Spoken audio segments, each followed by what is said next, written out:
So we're launching a new list feature. You'll see that when you click deck and lists over here, you're going to load up to this new feature. A little bit different than the old one, a little bit better, more robust. A lot of feature sets that were asked for are here. It's also built in new technology, so we'll be able to increase the speed at which we add new features to it. So if you, for some reason, want to go back to the old list, you can click here, and it will bring you back to the old list setup. But we're going to focus on new list today.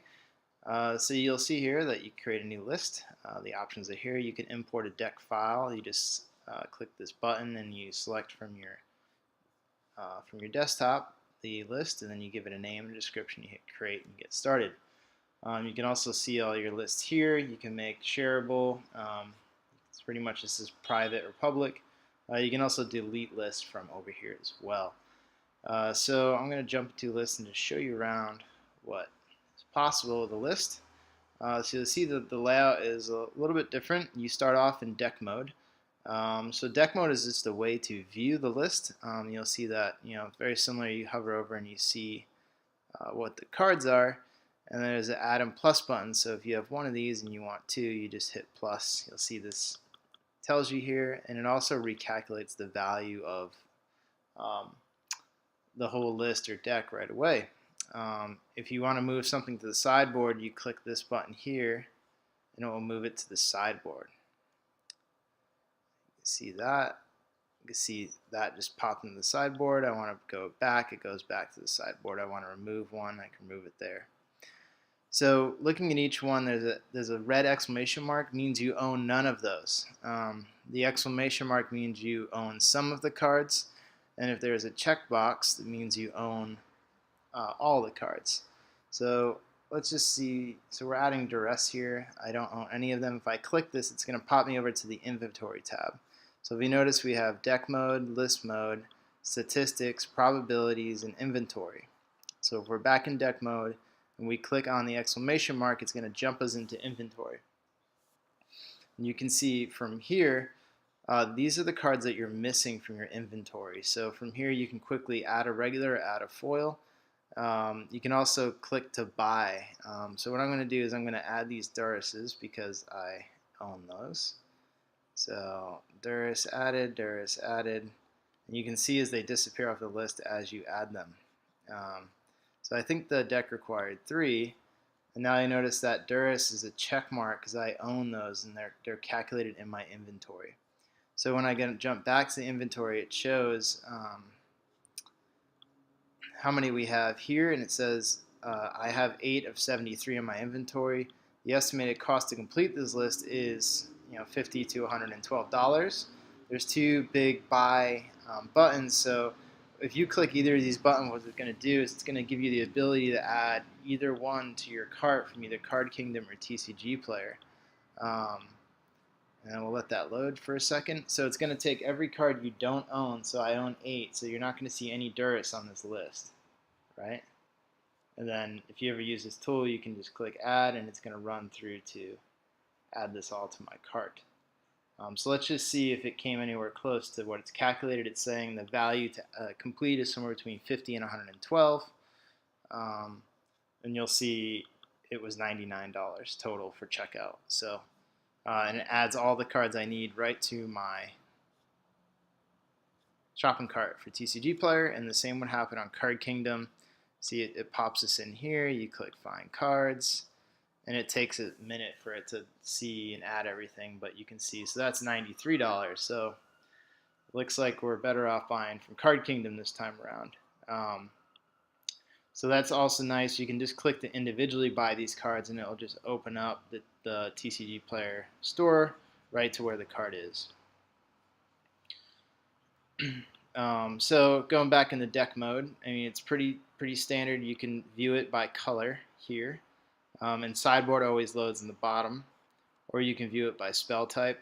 If your screen's smaller, you're going to see that it adjusts either 2 up, or like when you're mobile, it goes like that. And other things you can do here, it shows you the tally of the number. You can knock it down, you see everything gets tallied right away.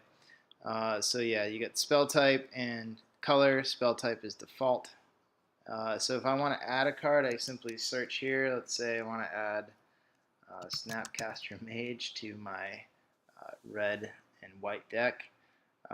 You'll see that it shows up here, and you can hit the plus button to add, and it adds it right away.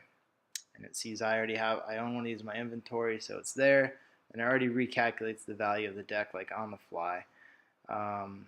So if you're searching, say, something you don't know the name of, you can just type snap, and it shows you all these options. You can scroll, and when you go away, it suppresses the search. So if you can move around, it doesn't change that. Anytime you hover over this box, it will open the search, and you can add whatever you have that you've been searching for.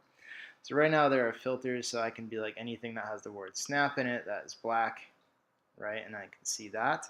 So if you're just searching, if you have a black and red deck, you can only, whatever you search for will be black and red. So this is going to be what's expanded upon, so you can search for like Deft Touch and other filters here. This is going to be what we're focusing our time on from here out for this section.